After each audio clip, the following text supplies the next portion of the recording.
Good evening and welcome to another episode of the San Antonio Soccer Roundtable. For Give My Production Air, we do have a coach, and that's what we are here to discuss. We got Danielle joining us via call in. She had her game that she was refereeing going to overtime, so we tried to get her to call a PK there in the box towards the end so that she could make it with us, but unfortunately, that wasn't the case. I know you're cold, Danielle, but how are you doing? I'm good. I am happy we have a coach, and I'm happy to be reunited with you guys, and it feels so good. Well, there's one happy camper at least for the show. Rafa, how are you doing tonight, man? I know you were driving back down from Austin. How does it feel to be back in the glorious San Antonio? Feels good after all that rain and cold weather. And I'm glad I'm not out there like Danielle, but I'll be there Thursday at Gus, actually. I'm going to go check out a scrimmage. I think I'm going to go see Holmes High School. One of my club players is playing, so they won't, excuse me, still recovering from my illness. Go check them out since the high school season starting this Thursday, Friday for scrimmage for the UIL. Gotcha, already. Get into the high school action. Then I got the news about the coach. Got a lot to say, but we'll save it for the show. We're going to save it for the show, Harry. I know me and you have probably been the most active. I think everybody pretty much already knows how we feel, but hopefully share some new insights and some new thoughts on the hire. But how are you doing tonight, bud? Well, it's been a rough day. Woke up, the lead singer of Roxette passed away this morning, so that was kind of rough. She was my childhood crush growing up, so that was kind of hard. And then still digesting the Marcina news, and then Barnby and frickin' Sam Dorr. Yeah, and we'll get into that here in a little bit. That just kind of brings me to a good question of, what was harder, the Marcina news or the Barnby news? I think I know the obvious answer for that one, but we'll save that for the show. I think that depends on your tenure with San Antonio soccer. That's probably a very good point, and we'll get into that here in a little bit. And we're going to hold off on the UPSL action and everything until next week, and bring you guys all up to speed on that. We're waiting for some final results and everything, anyways, for the playoff race. But really, just wanted to do a special show tonight. Hear from you guys, get y'all's thoughts as well. For those of you tuning in on Facebook Live, we'll be posting that telephone number to call in on here in just a little bit. But first, I just kind of wanted to remind everybody that I know we're all San Antonio FC fans here. Basically, we all have opinions and thoughts and feelings on the recent hire, and that's exactly what they are, just our opinions and our thoughts and our feelings on the news. So, nobody's one thought is necessarily right or wrong. It's just differences of opinions. And at the end of the day, I think we can all find unity, and I know we all will come March or April when we're back at Toyota Field, and even before that at the Christmas party and everything else. At the end of the day, we're all San Antonio FC supporters. So let's keep that in mind. Max, I see you there, bud, on our Facebook Live comments. Appreciate you tuning in. But Harry, there were a couple of announcements today. You touched on it earlier. Why don't you take us away, buddy? And I'm going to try and start monitoring the phone lines and getting everything ready. Yeah, so we happened to get late word over the weekend that there was going to be a coaching announcement on Monday. We heard some rumors of possibly who it was. Marcina's name was still, listed on there. I think, as we've discussed previously, if it was going to be Coach Marcina, why wasn't it announced earlier than 32 days later? So I was lucky enough with, I think it was about 15 other season ticket members to get the call to go to Toyota Field, actually see who the coach was before they officially announced it, which was pretty cool. For that, there was representatives from, 118, from the Crocketeers and other season ticket members that were there. So, I have to give credit to San Antonio FC for doing that. It was a fun event and being able to go in and see it. But as far as for the announcement, Coach Marcina's, and like I said here, I mentioned this up front, it depends on your history with San Antonio soccer. In 2014, he did lead the Scorpions to an NASL title for that year. However, the flip side, and this is something that I'm sure the detractors of him, 2015 was the exact opposite. And unfortunately, he's famously known for being fired at the airport baggage claim before the Scorpions folded. So, which is, pretty low, for the Scorpions to do that. So in a way, it's kind of, for me, it's kind of cool to see him go full circle to where, he's been the highest of the highs. I have to imagine getting fired at a baggage claim at any airport is probably as shitty as it can be for that here. And then to come back and he mentioned it's his adopted home city, here, obviously he's from Canada, here in San Antonio with him and his family, in the meeting. To be able to see him come back and take the leadership role of San Antonio FC was cool. So, there's some topics that, we'll delve in off on it. And then today, I guess the news and, as Sam Dorr says, it's his annual SAFC pick of the litter. And for this year was Jack Barmby. And, I know AJ took the news a little bit hard because he was one of his favorite players, but it just, we got the coach hire, but the momentum still hasn't started, I don't think, for the 2020 season yet. And you captured that really well. I mean, you stated it, and I think, I jokingly said the Barmby news, versus the Marcina news. I think Barmby is obviously the bigger loss there, because we know what a great player he was and our free kick taker for the most part, and just what a talented player. And I think he was one of the ones that we definitely wanted back. But Rafa, I want to open it up to you, man. When you first heard the news, just kind of give us your original first impressions, your first thoughts. I was kind of disappointed. I think we could have done a lot better. I think for SAFC to really take that next step, we needed to make a splash. And I think there were better coaches out there that we could have made a splash, pretty much a fresh start.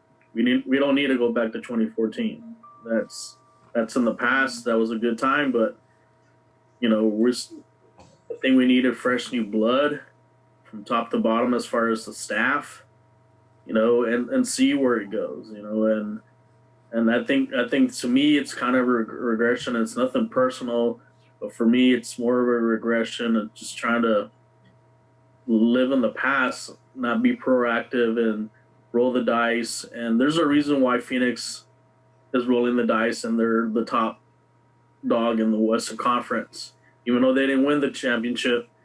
But look what they're doing. They're doing a lot more stuff. They got the coach, they got the players than what we're doing. And we need to be at that level. And what we did, we're not going to be at that level. So to me, if you're bringing in someone that has won the championship, I expect you to make the Western Conference championship. Stuff is not good enough for me. So that's the bar that I'm setting. If you're going to lead this team, you better take us to the Western Conference championship. And now is the time that they better start rolling the ball, again, the players and the staff that he wants to build his team to get that. So we can't be wasting any time. I know I've talked to other people about it. They're supporting it. Some are real upset, and they said that's just my opinion. They said there are just better names out there. I think they mentioned that they interviewed over 50 people from all over the world. Well, I like to see that list. Who was interviewed? Mm-hmm. Out of that list, we can kind of compare, see who truly was the best candidate. And there's something kind of what we discussed earlier. If you're going to go ahead and give him the job should have been given to him back in July. When That's the team the issue right there. And we'll talk about that more. Yeah. I definitely want to. No, we'll leave it as that. But, I know sometimes you do want to hire within, and I guess the biggest thing, like I said, with Barmby leaving is Phoenix. That tells you something there too. Is he not trusting him as far as to stay here in San Antonio. That's why we went to Phoenix. We'll know more later on, but like I said, I think there was a lot better choices. I like to see that list. Who else was interviewed to kind of maybe debate over that, see compare and see who really was the obvious choice that should have been here instead of just falling back on someone from within the staff. Yeah, and they said they started with 50 candidates and narrowed it down to 12 real quick. So, I mean, how thoroughly, they went through all 50 of them versus if they had an idea of, just a group of 12 that they were really interested in, is yet to be seen. But Danielle, I'm going to take you off mute real quick just because there was some feedback noise. But what was your initial reaction when you heard the news of Marcina being announced? Come on, give us some cheer.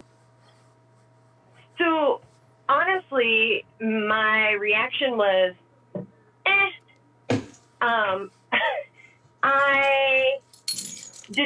was not here for the championship winning season, but I was here for the following season and was the season ticket member. And I remember being very unimpressed and kind of confused at if you just had a winning team, now how did you go to this? And everyone says, well, the team was picked off and went places. Well, then USL isn't right for him, because if that is how he handles going from a championship team to having quality players, welcome to SAFC, Alan, where you're going to have a different team every year. And if you can't build, my other thought was this was Spurs Sports and Entertainment, their big opportunity to get behind SAFC. We didn't have an MLS team. It could have been like kind of a middle finger to MLS and say, well, you don't want us? Here's what we're going to do, and we're going to annihilate everyone in USL. And like Rafa said, it was an opportunity to make a splash, to make a commitment, and I don't think they did. I think there are a ton of national team players and former national team players who are ready for the job. I mean, there are some very talented World Cup winning women who have all completed their high-level coaching license. And I would love to see them have an opportunity. This is the city that had Becky Hammond on the bench as a coach. Why not here? And so I just really wasn't impressed. I think there was a big list. I think we waited a long time. I think it's the feel-good coach. But so it's not, though. Well, hold on.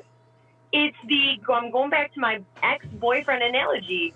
We keep doing this. We keep bringing people back who are your ex-boyfriends. It's going to be the same. There's a reason you broke up with them.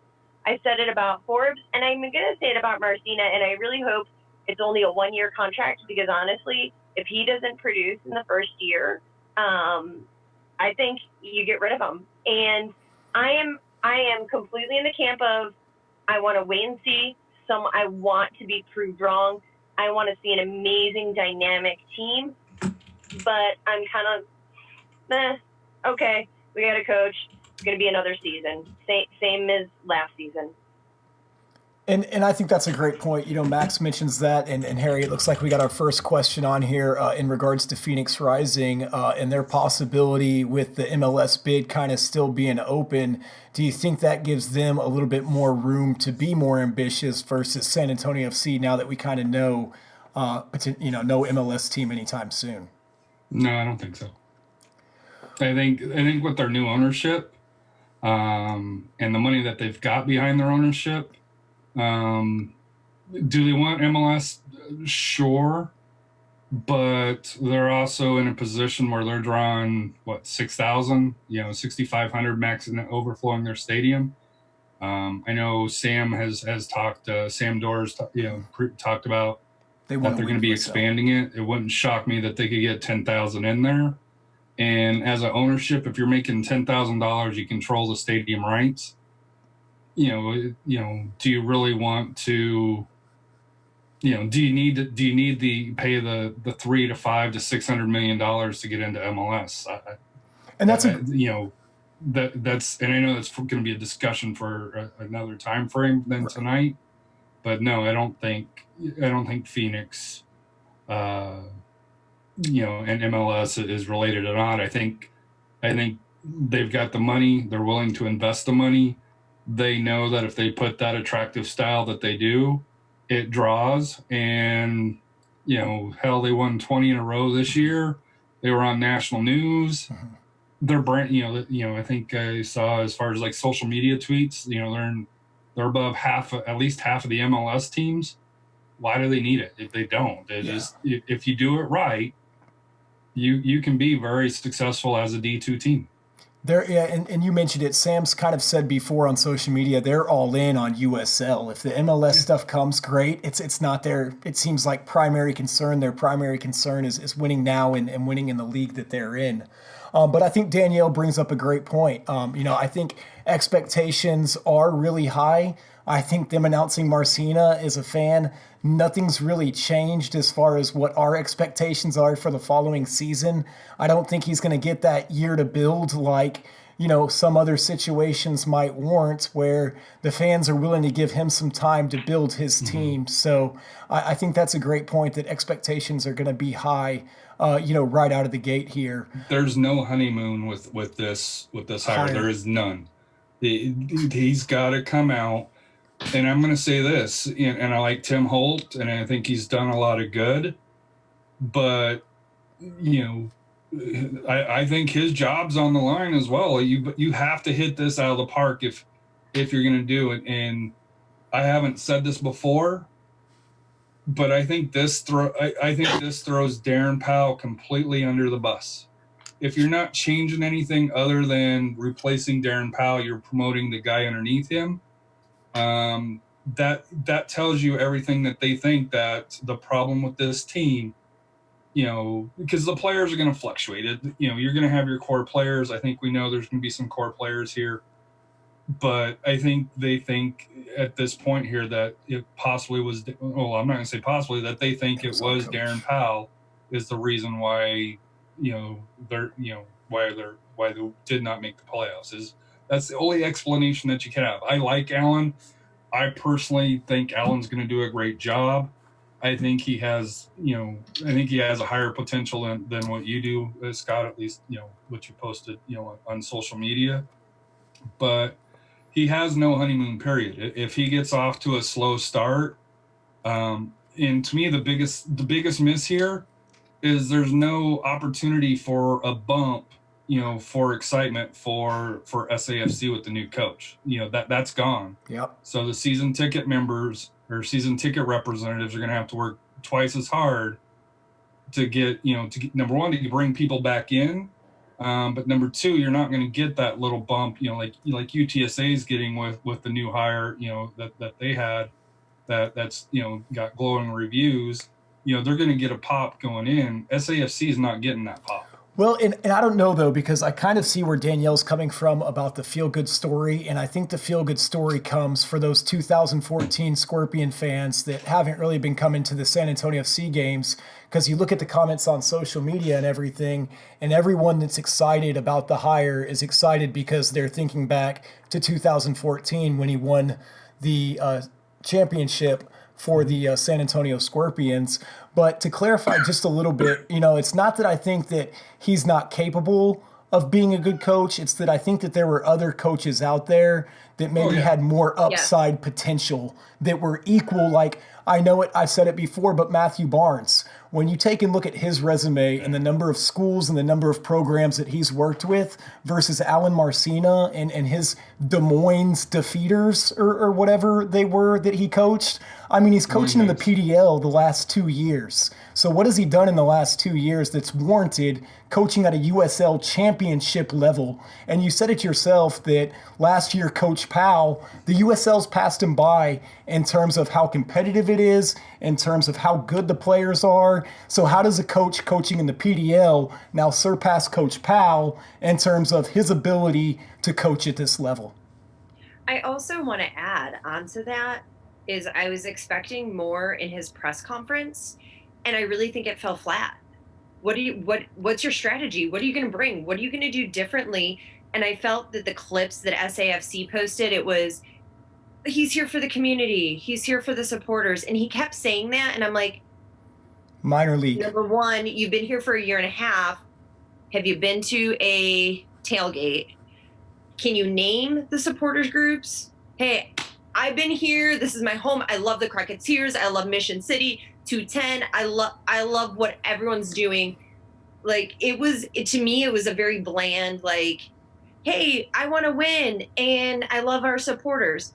Well, any coach is going to say that at any level. And so to me, it just doesn't show commitment. It's PDL level. And if you're going to be next level, you should be talking, hey, here's what I want to bring. I want to bring a high press. I want to bring a clean back line. We're going to play 3 in the back. Here's what I'm looking at. This is how I want to shore up the midfield. I didn't hear any of that. Harry, you may have heard some of that because you were I heard some of that. Yeah, live. But the clips they put on SAFC, I was like, hey, I'm about the community. And I'm like, yeah, but for a year you never came to tailgates. I didn't see you in the community. So you can be about the community, but if you're not in it, again, same thing as Darren Powell.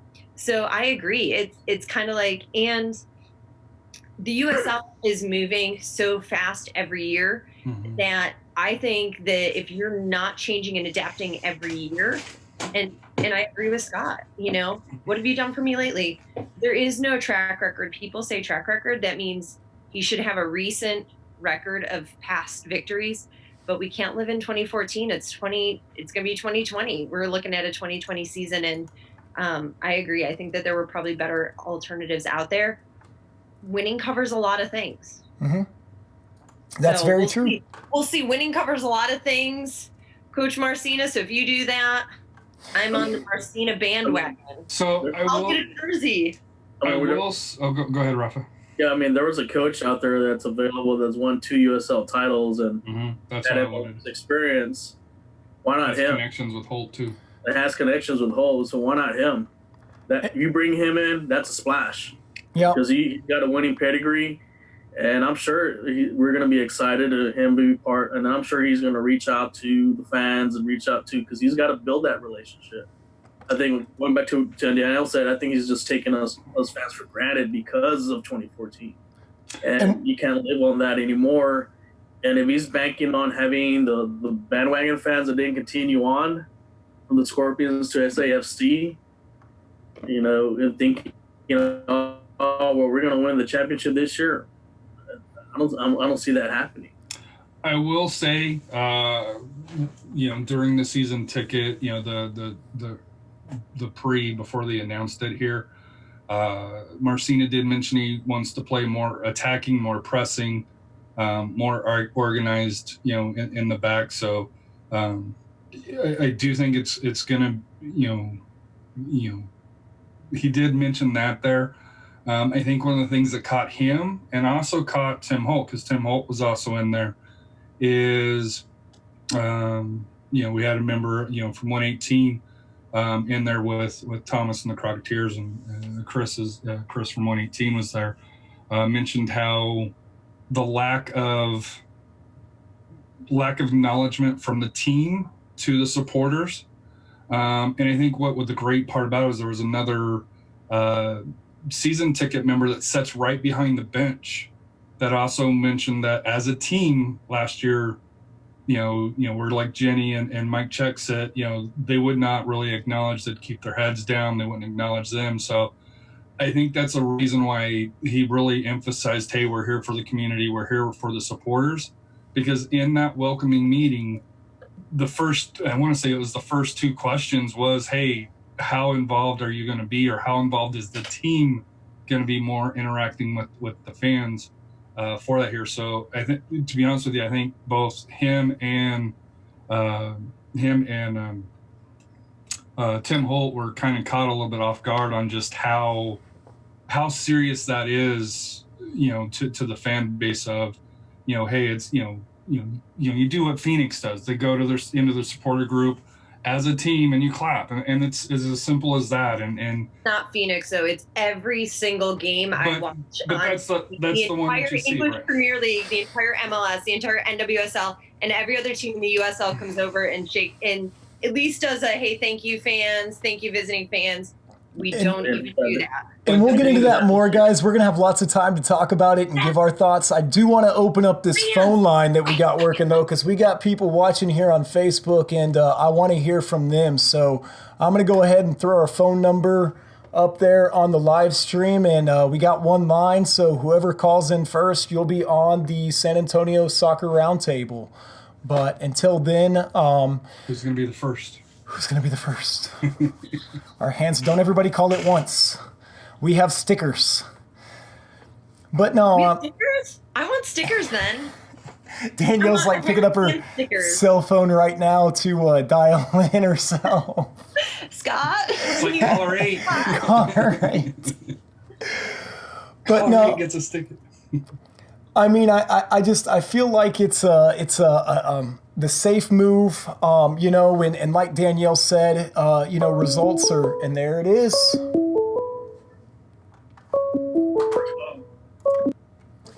Thank you for calling the San Antonio Soccer Roundtable. You're on live.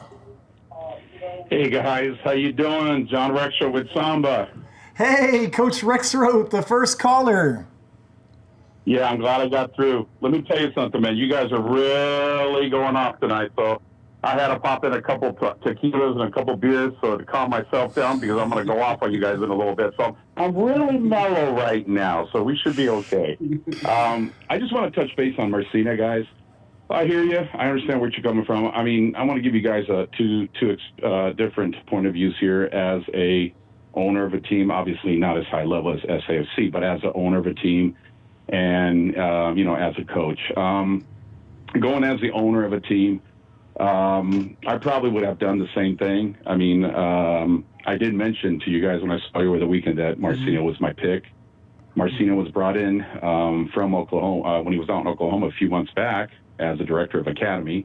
Once they made that announcement, I knew he was going to take over the leading spot of the head coach if Powell really screwed up. Rafa made a comment about why wasn't he given the position in July? Well, let me tell you something. If I was a coach point of view, I wouldn't want to take over that team the way they were playing then. I wouldn't want that squad, and I wouldn't want to be reliable for what's going on. So pretty much Powell ruined it.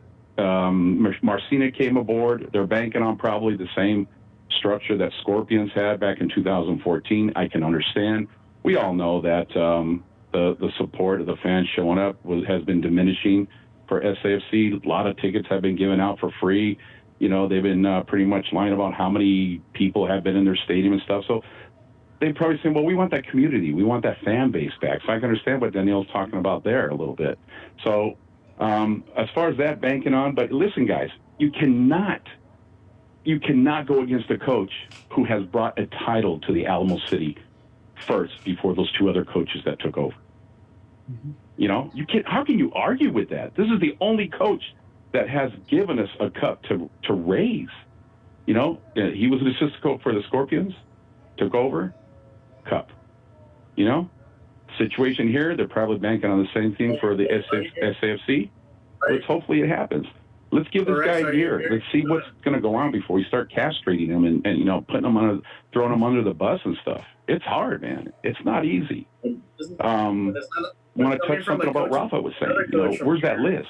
50, 60. Guys, think about it. You guys do a lot of stories on SAFC. You guys know how they're being handled. You guys know the problems sometimes they have. What coach really wants to come over here to San Antonio and be part of that problem? Rafa, go ahead.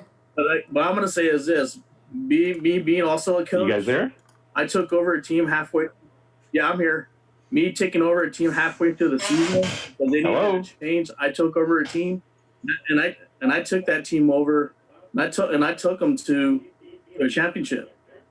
So, I mean, that halfway through the season, I think how Marcina came in halfway into the season, you know, I think he could have proved himself to say, you know what, with this bunch, let me see if I can what I can do with this bunch. If I make the playoffs with this bunch, great.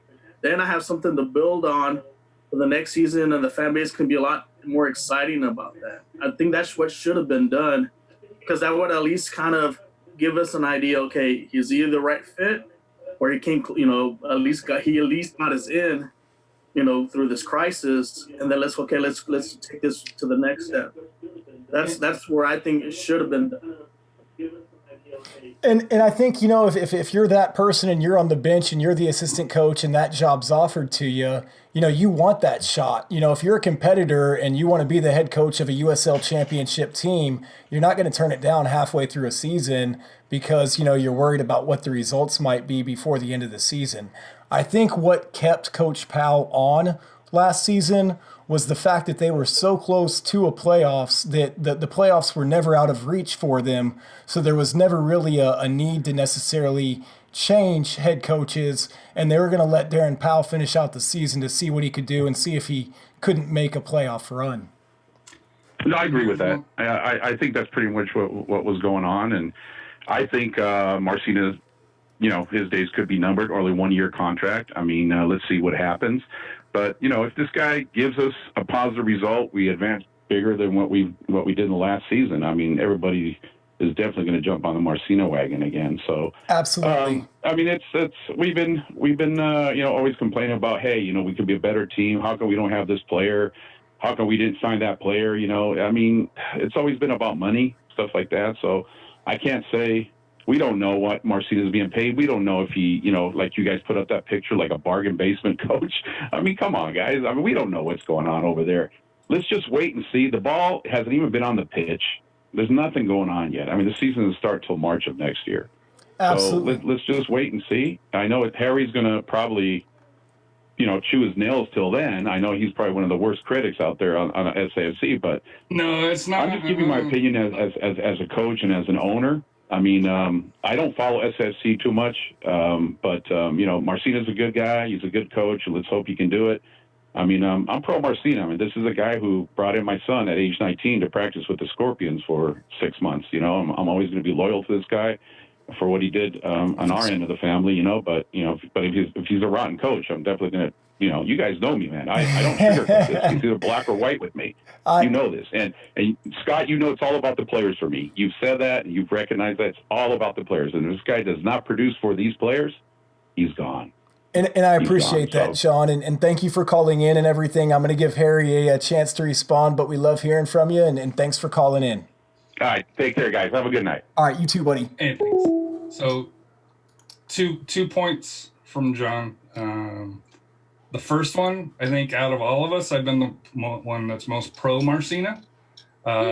Second of all, when Marcina took over the Scorpions, he took over for Tim Hankinson mid-season of the year before. So just to kind of counter that, hey, why would he take it over? He's already stepped in and done that role. And that's my understanding or my concern of why this didn't happen sooner. If you're going to do it earlier, you could have done it, but. And John brings up a good point. We haven't had a kickoff yet. And Harry, I know you and I were kind of talking about this off air earlier, but when they make an announcement like this, it's one thing to judge the announcement and judge the history of whether or not you think it was the right decision. It's not judging the coach for his coaching style or anything like that, because obviously, to John's point, they haven't taken the field yet. I think where a lot of the disappointment comes in is at the actual announcement, at the timing of the announcement, not necessarily with Marcina or anybody disagreeing that Marcina is not a good coach, but was he the best possible coach for San Antonio FC, or was it more the That's So San Antonio, Danielle, as you kind of mentioned on one of our previous episodes, where they do have a tendency to try and find that best bang for your buck player or coach versus maybe just spending a little bit more and getting a little bit extra quality. So, Rafa, did you have any other counterpoints that you wanted to take before we open up the phone lines again, or any other comments? I mean, it was just explaining, like me being, like I said, being a coach as well. I mean, I took over a team halfway the season, and when you take over a team brand new, it's a challenge. You want a challenge to get to leave your mark and do something about it. That way, you leave no bones about it. Okay, if I do well, I get to where I expect meet the more than expectations, I'm going to continue on. And I think that's what should I talked to Harry. Maybe that should have been done midway in the season in July. And let's say Marcina does get us in the playoffs, and then, okay, all right, you know what, we're going to go ahead and promote it. That makes sense. If he makes the playoffs, okay, we'll go ahead and promote him. We'll give him a year. Let's see what he can do, with a full season, with a full squad and so forth. But this, he's been with the team a year and a half, and, I just haven't seen much improvement. Mm-hmm. And, being an assistant coach, you do have a say too, as far as you're helping groom players. I've been a assistant varsity coach, and I got a lot of say on how to groom players. So, I think there might have been, like that list, there might have been other coaches better out there. But, like I said, it's nothing personal. I know he is a great coach. He did win a championship. That, kudos to him for that. But in order for us to make a splash in the USL, we got to bring in a big name coach. And there were a lot of them out there. And I think that would have brought a lot more excitement coming into the season. Kind of like a mysterious way, like what we're going to expect from this and all that. Now we're kind of like, well, been there, done that. We'll see. Here's a counter to this. Mm-hmm. The coach in Phoenix, when he was brought in, I think kind of went through with what we're going through here, where it was like, was he a big enough name? And to me, I think it's going to depend on how, on what the players that they bring in and the style that Marcina brings in.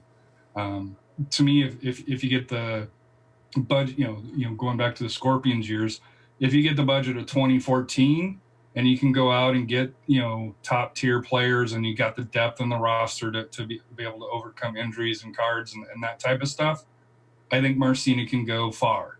If you've got the 2015 budget where, hey, you're picking up, just leftovers and, just filling out a roster just to fill out a roster, it doesn't matter the coach. And, and I think, as sad as that is to say, you got to have the talent. And if Mm-hmm. SAFC, I think, has brought in the talent on paper, when you look at them on paper, it's, everybody says at the beginning of the year, hey, SAFC's a mid upper, 2 to 4 team, but that never developed under Coach Powell, and that's where we're going to have to see if Marcina can do that. I have to see I'll challenge that real quick, because you can look at a lot of teams. Great coaches develop the talent that they're given. Mm-hmm. It does not matter who you have, and you can look anywhere in the world in any team. Jurgen Klopp doesn't have the most expensive roster, and yet he's winning everything. On the flip side, Pep Guardiola has the most talented squad and is doing terrible things. They're not winning anything. So I would challenge that of, yes, you can bring in great talent. And I think SAFC every year does bring in really good talent. I wouldn't say anyone's awful. And you can also tell that because every time we have good talent, the following year they go to another team and they excel. So that comes back to, you're given it on a platter, but you have to be able to pick and channel and produce those things. And again, that, I think 2014, you could have had a high paying roster, but it's not 2014. We're not there. I want to touch on one thing that John Rexroth said. Uh-huh. He said is something along the lines of, and I apologize if I don't get this right, as long as he does better than Darren Powell, then we're good. So my question would be then, my counter would be, so is just getting to the playoffs good enough? I mean, would we consider Alan a success if he just gets into the playoffs? What would we consider a success? And I think if you follow me on Twitter, my opinion, and we've already mentioned it here, is nothing less than making Western Conference Finals. I think will excite and make people satisfied here in San Antonio. And, you guys can call in and let us know your thoughts, what you guys will view as a success this year for Alan Marcina's first year. I'm going to go ahead and turn the phone lines back on. Harry, did you have any other comments or any other follow-up here from... So here's my only counter to what we're saying here. We keep talking about 2014. Here's the team that Rayo OKC had, and the talent that he has. They had Moses Hernandez on loan from Dallas. Sebastian Igabaga, Tyler Gibson, Sebastian Velasquez, Pekka, Derek Boateng, Billy Forbes, Devon Sandoval, Robbie Finley. So even just taking, what he had with, the team he had in 2014 with Rafa, Walter, with Cesar, and the others there.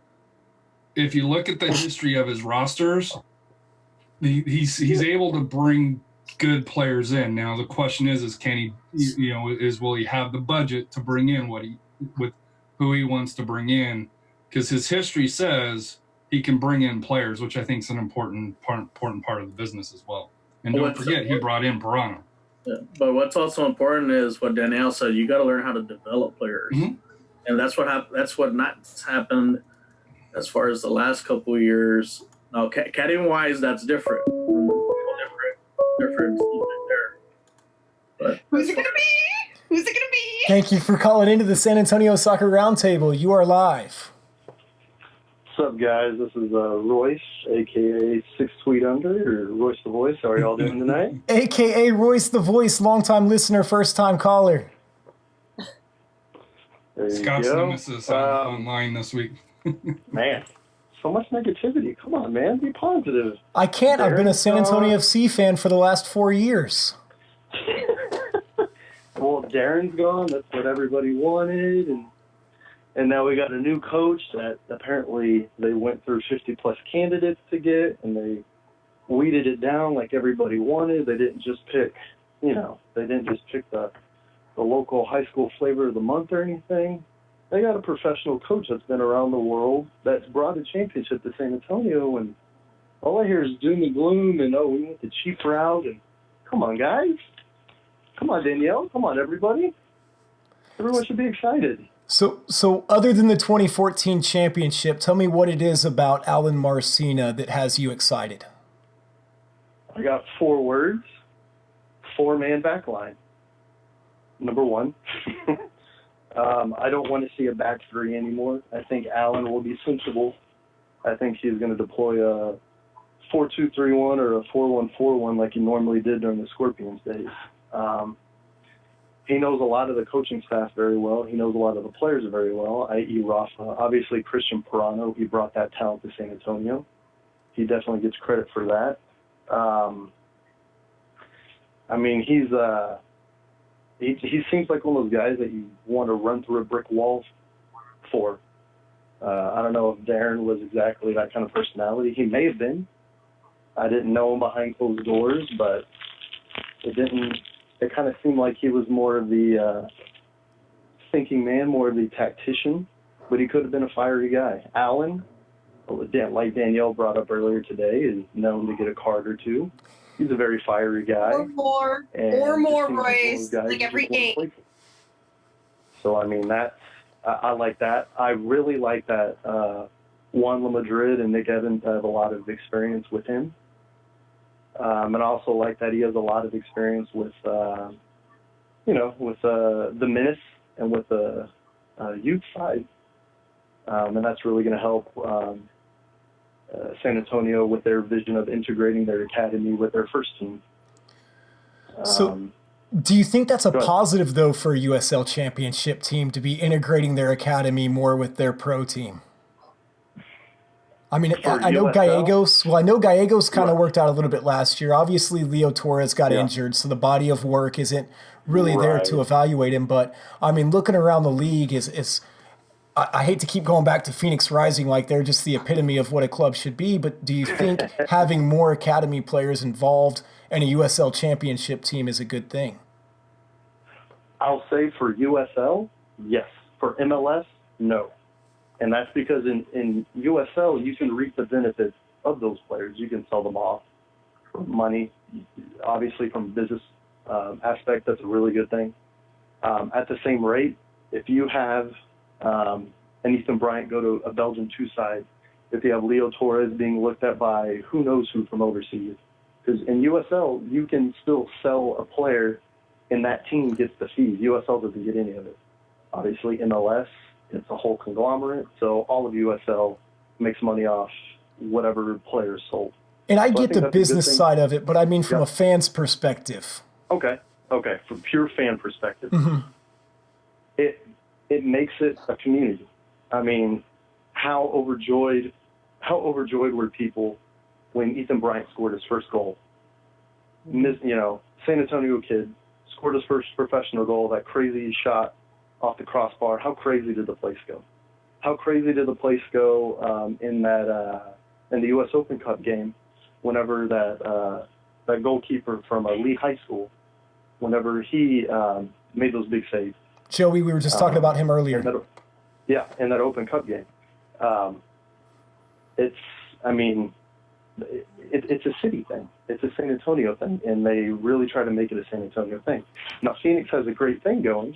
They have one or two players from the Phoenix area that everyone gets excited for, but their main roster, a bunch of, I don't want to say mercenaries or top players, but you know what I mean. I like mercenaries. That works.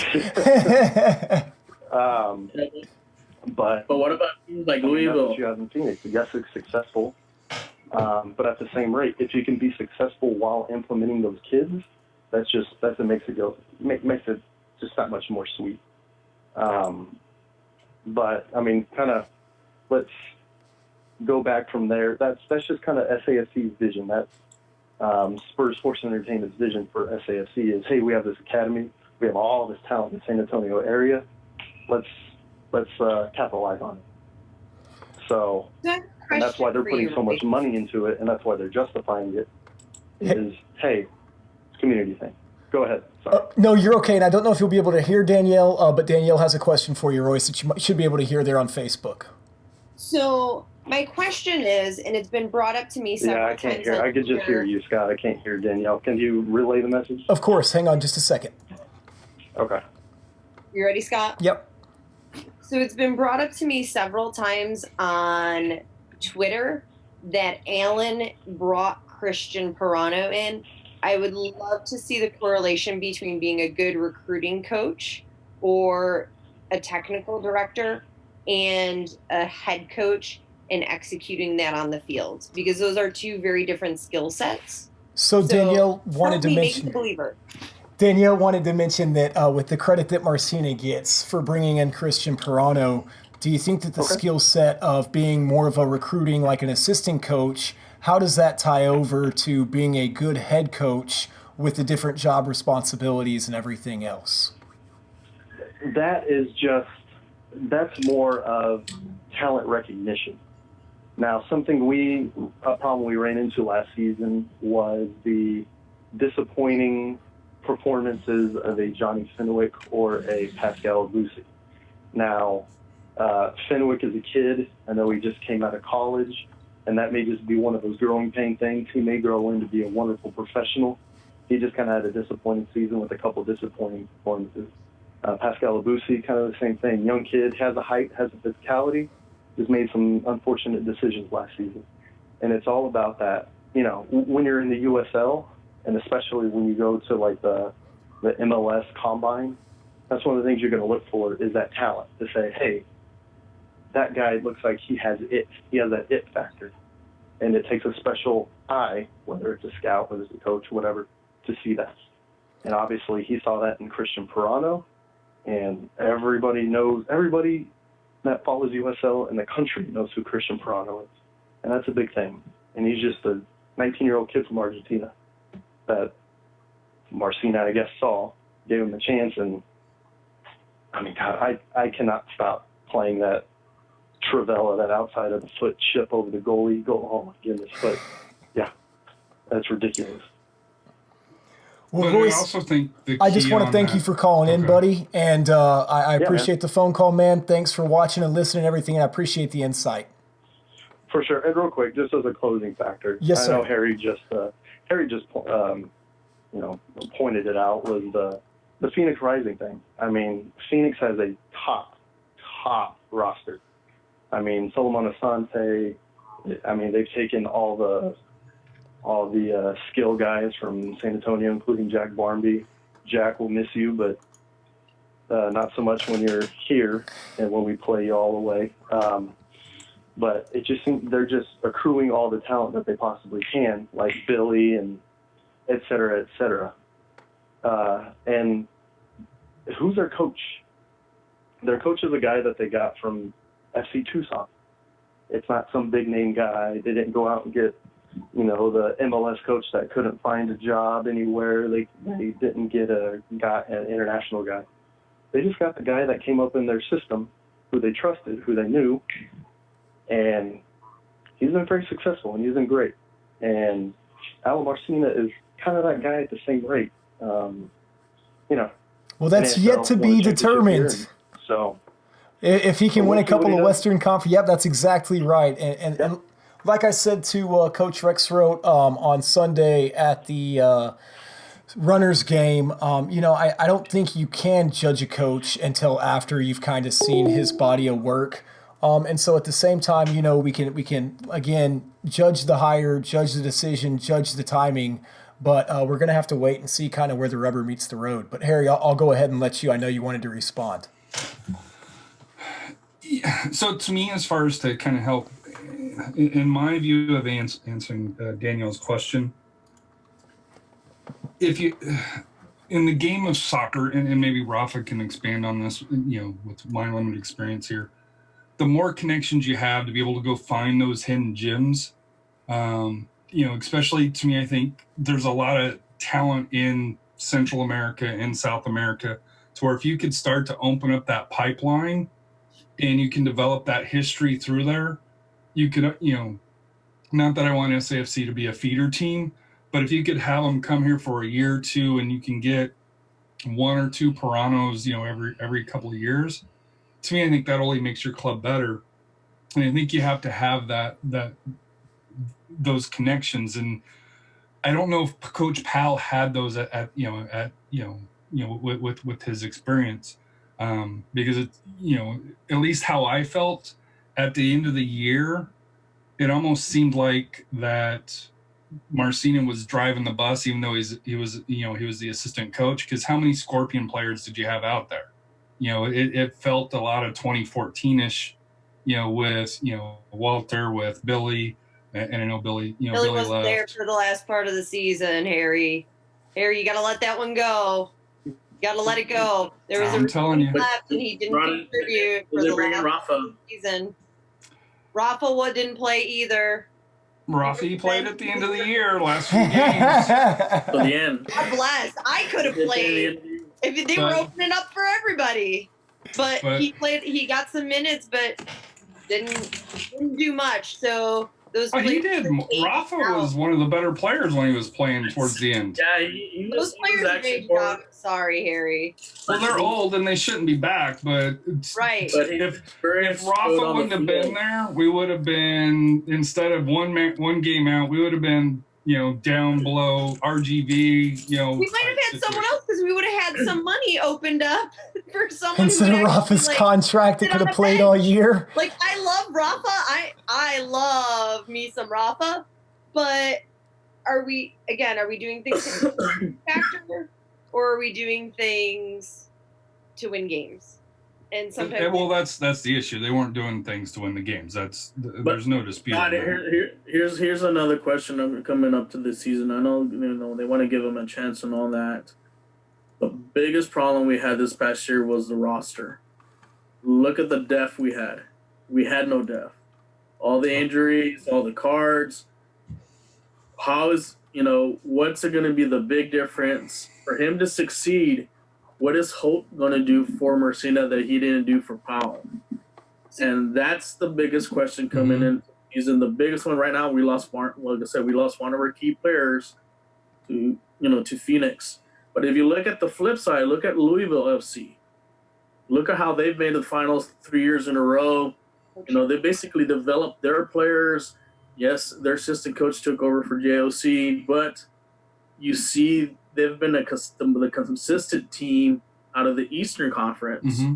Well, because they have that consistent roster. They bring back, 12 people out of the team? Why do you think that is? And they take our players. Michael Reed's there, and isn't Darnell King? No, that's Nashville. Nashville. Who also had a They pretty do well decent. each season anyway. But Louisville does have a player or two of ours. But Louisville's been the consistent, and they haven't gone mercenaries. They'll add maybe one or two, but if you see, maybe that's the blueprint for us to be like. But if the general manager is not gonna invest into developing and bringing in players like that to at least hold them on to 2 to 3 years, like Harry mentioned, we're not gonna see any results.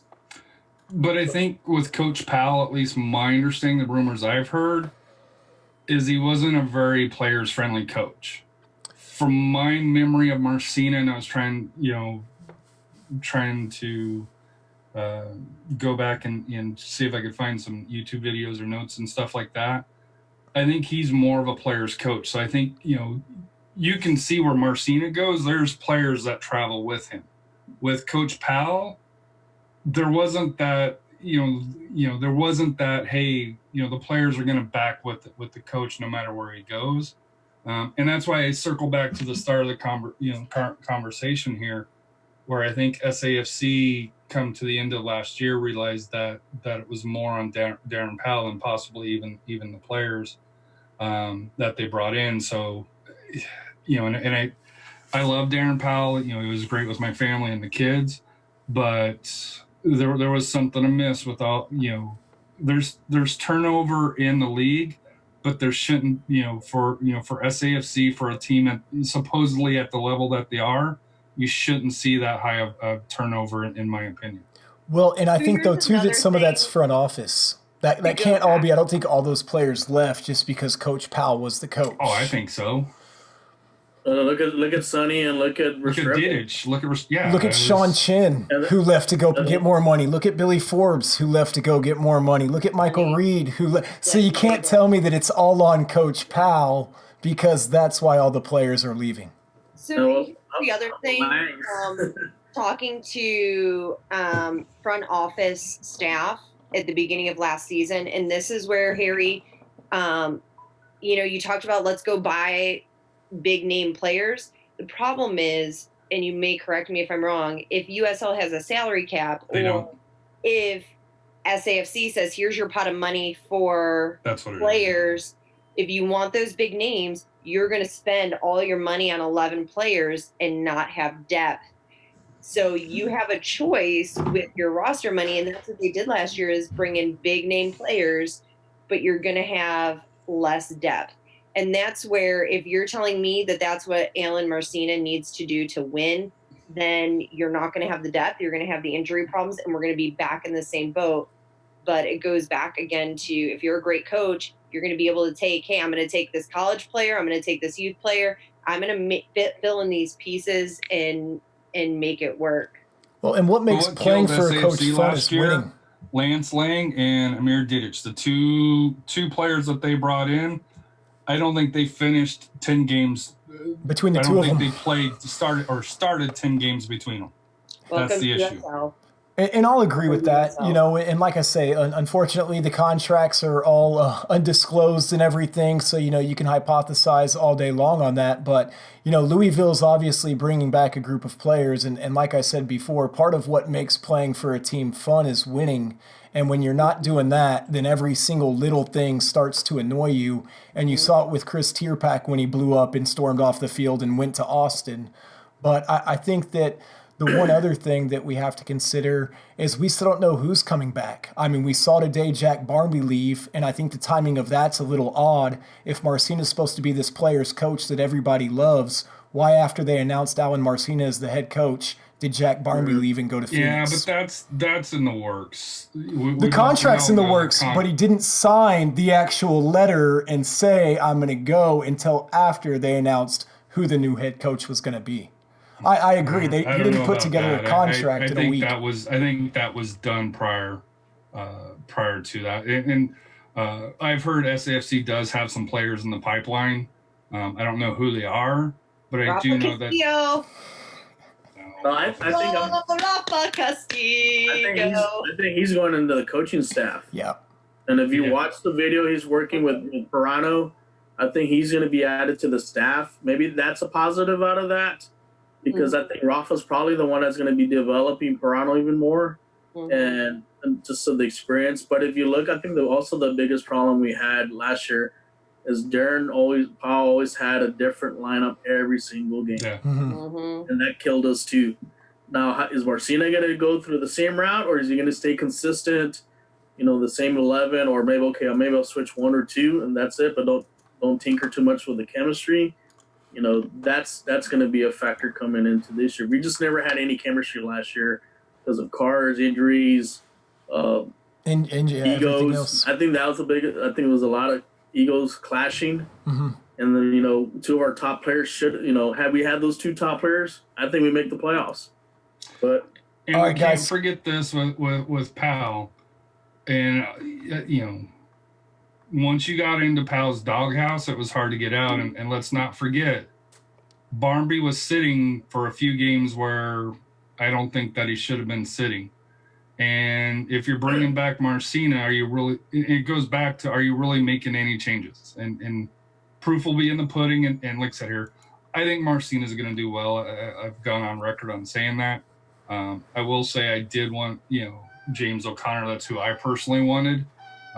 Just because I think that would have gave a bump and excited the fan base, but if Marcina is the safe choice, if you're looking at, you look at Adam Smith from Fresno, he wasn't a name until, he had one good year this last year. And, now it's like, hey, are we looking at Adam Smith as well? It's all about what you do last year. And I think with San Antonio, historically, they've proven that they'll put together a decent roster. As Danielle and Rafa mentioned, can the coach get what they need to do out of that roster? Well, let's open it up to our final thoughts. I've got the phone lines back open just in case anybody wants to call in and give us their final thoughts. But Danielle, ladies first, let's start with you. Give us your final thoughts on the hire. I am going to be hopeful because I'm always hopeful at the beginning of every season. And I believe that he can do great things, but that it was just my initial impression, my initial thoughts, and I want to be proven wrong. I want to be excited at games and see some sexy soccer out there. I want to see beautiful goals, kind of when we meshed well. So that's what I want to see. And, honestly, if the coach can do that, then I don't care who it is. Fair enough. Rafa, we'll go with you next, buddy. Final thoughts for the show. Like I said, not being a Debbie Downer like some people are saying out there, but being Spurs Sports Entertainment, you go for the jugular. Look at the Spurs. Look how many championships they won. That's just the same model should be for SAFC. Like I said, I wanted James O'Connor to be our coach. He's got the pedigree. He's got the championship. He's got more championships than Marcina. That's a big difference. And look what he's done with Louisville. Louisville's a consistent powerhouse now in the Eastern Conference. That's who I wanted. But like Daniel said, I am going to give him a chance. Let's see what he does. But for me, the bar is making the Western Conference final. I am not satisfied making the playoffs or barely making the playoffs on the play-in game. That's not good enough for me. You want to take over this team? You take us to the promised land, get us to the conference final, and if you get us to the championship, hey, even better for me. So, and hopefully, like I said, we do get built around Pirano, some of the players, and like I said, I love the team. Let's see what you got. Can you take us to the Western Conference final? And that's the bar that I'm setting this year. And you mentioned the Spurs and the number of championships they've brought to this city, and already people kind of looking past Coach Popovich with the number of championships that he's brought with the season that they're having this year not being as positive as some of the others. But Harry, give us your final thoughts for the show, man, the hire, whatever. Yeah, so my final thoughts is actually going to be a little bit different. I think what struck me, especially going to the season ticket meeting with, when they announced Coach Marcina, was just how much of a disconnect there is between SSNE and the fan base. I really hope that Tim Holt and Marcina and Preston and Luis really kind of look at their what they're doing, because on game day, it's not working. You've got to allow the players to have interaction with the fans. And I don't believe it's the players not wanting to, because if you meet them, if you talk to them, they're awesome individuals. You've got to let them, and I understand there's media and stuff like that, but every other team in USL, in the world of the game, as Danielle has mentioned, allows the team to interact more. And I don't mean just, hey, in section 101, 102, the entire stadium, going back to the Scorpions years, going back to the first, I think, 2 years of SAFC, when you had the players that would walk around the entire stadium, that is a huge thing that you don't have to do anything other than just allow the players to have that freedom to do that. And to me, that's what they need to get back to. They keep talking about community. They keep talking about high character. Well, guess what? If you're bringing those players in, let them show that to the fan base, especially that come out and support, and especially to 118 and the Crocketeers if they're over in 118. That's where every goal celebration should be if you're on that end of the stadium. And like I said here, there should be there. And I will say this: if you commit to banging the drums, you better do it. And Darren Powell didn't do that. And I think that to me was a big signal of, when Darren Powell mentioned it, I think it was in 16 that if they made the playoffs, that he would go bang the drums. He never did. And I think that's where I think that was a big red flag to a lot of us, that what they say they don't necessarily do.